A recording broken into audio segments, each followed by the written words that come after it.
સુરતની પુણા પોલીસે ગાંજા સાથે 2 ઈસમોને ઝડપી પાડ્યા છે। પોલીસે 0.811 ગ્રામ ગાંજા સાથે બંનેની ધરપકડ કરી છે। સુરત પોલીસ દ્વારા no drugs in Surat city અભિયાન અંતર્ગત ગાંજાના જથ્થા સાથે પુણા પોલીસે 2 ઈસમોને ઝડપી પાડ્યા છે।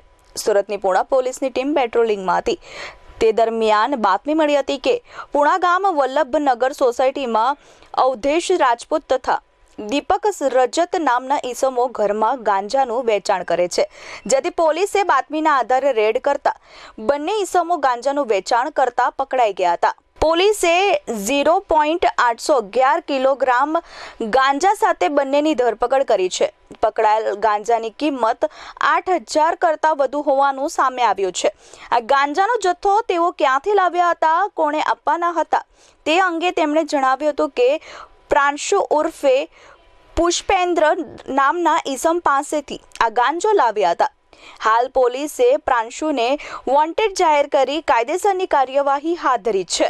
પોલીસે અવધેશ ભૂરાસિંહ રાજપૂત અને દીપક કુમાર ઇન્દ્રજીત કુમાર રજતની ધરપકડ કરી છે। Bureau report S24 news Surat.